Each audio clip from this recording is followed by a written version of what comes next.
Welcome to Tamimi Studio. Today we are delighted to have with us Ermis, Managing Director of Zutari, which has recently acquired Oracle Middle East. Thank you.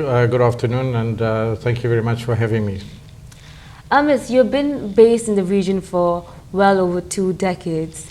The Middle East in particular has witnessed many exciting developments and initiatives. We have the Qatar National Vision 2030, the Oman National Vision 2040, and the Saudi National Vision 2030. In tandem, there have been a number of key initiatives and events taking place here in the region. In the UAE, we have just had the global mega project of the Expo 2020 running from October last year, which is just about coming to a close in the next few weeks. As we all know, this has brought together 192 countries here in Dubai to celebrate and showcase the spirit of individuality, cooperation and partnership. Now, this is all underscored by the sub-themes of the Expo 2020, sustainability, mobility and opportunity.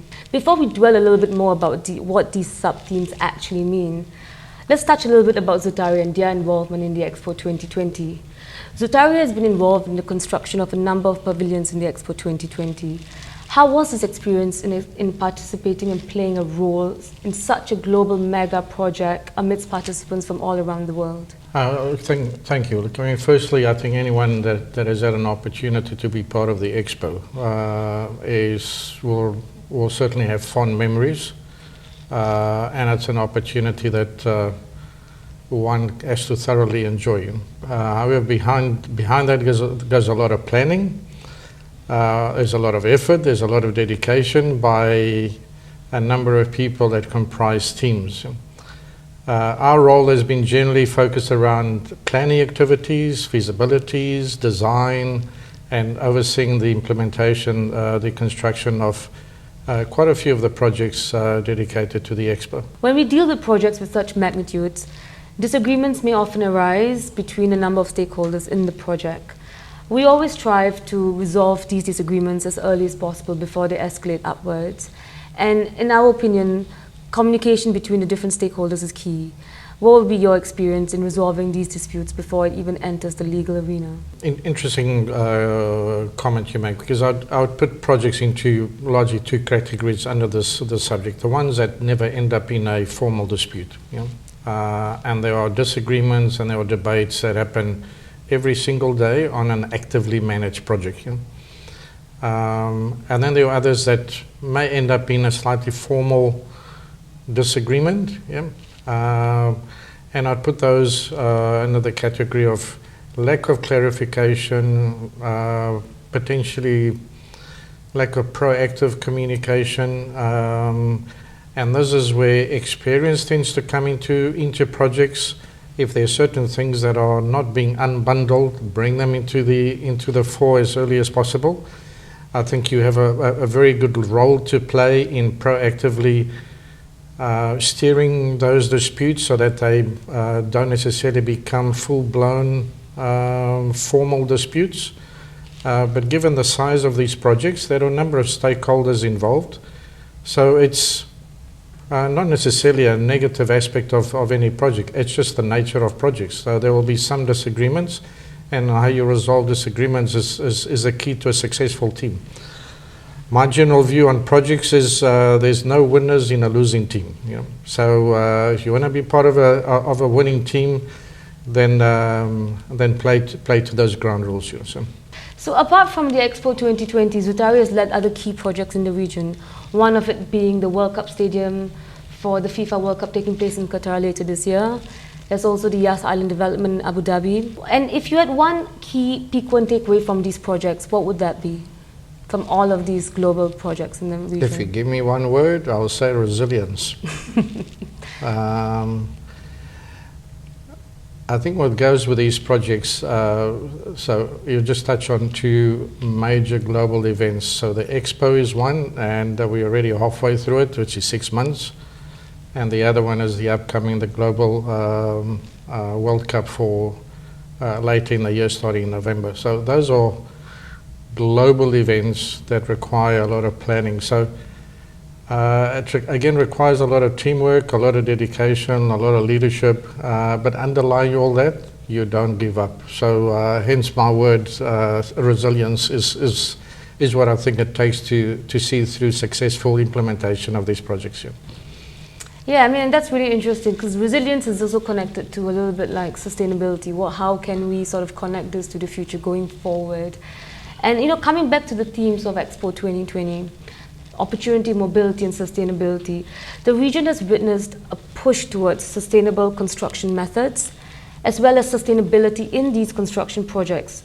For instance, the Expo 2020 legacy site is intended to transform into a residential community known as District 2020, which is part of the Dubai 2040 Urban Master Plan project. Another instance of this is the football stadium for the Qatar World Cup, made entirely of recyclable shipping containers that's meant to entirely dismantle once the World Cup's over. So we see also a focus on techniques and methods such as modular construction, disruptive technology being adopted and implemented in these projects. Notwithstanding this, there's still some way to go to achieve consistent urban sustainable targets. Do you see an increasing focus on sustainable methods in construction projects? And what are some of these challenges? But in particular, is the future of the Middle East construction green? I think the Middle East construction industry is where it is. Yeah? There are two ways of looking at it. Where is it now and where is it likely to be in a few years' time? I think the intent and certainly the passion is behind it to accelerate it. Yeah? So I would say the momentum is very much there, regardless of where it finds itself now. The construction industry very much talks about modular construction, talks a lot about digitization, talks a lot about technology, talks a lot about 3D printing. But I would rather just take one step back, you know. And if we talk sustainability, it's just wider than just the construction industry. And this is where planning comes into play, because planning and changing plans is relatively inexpensive. It's about debating ideas, it's about challenging ideas, and once you formulate a plan, then you start looking at ways of executing it. When it comes to executing, the more you can visualize, the more you can then understand the impact that it may have. So if we talk about the construction industry, the whole supply chain that depends on the construction industry. So from the day you take a decision to implement something, to the ordering of a particular material that will then lead to the technology in a conference room such as this, all that can be planned and scheduled, and through that waste can be minimized and time can be optimized. If we talk about sustainability, it's about economic impact, not just carbon emissions or reduction of waste, which is very often associated with the construction industry. If you can optimize all that, then that goes a long way into improving the sustainability of the construction industry. It's well on its way there, but it's a journey. So technology needs to go along with it. So it's not something that is going to be addressed in a specific time frame, because it's a journey. So there's a lot of components that need to come together. But certainly the intent is there, the leadership is there, the capability is there, and the attitude of the industry is also there to make that happen. And by that I mean leadership from clients, leadership from professionals, consultants, planners, leadership from the construction and contractors, leadership from suppliers, logistics. All that needs to come together to be able to integrate it, and you end up with an optimized solution. Yes.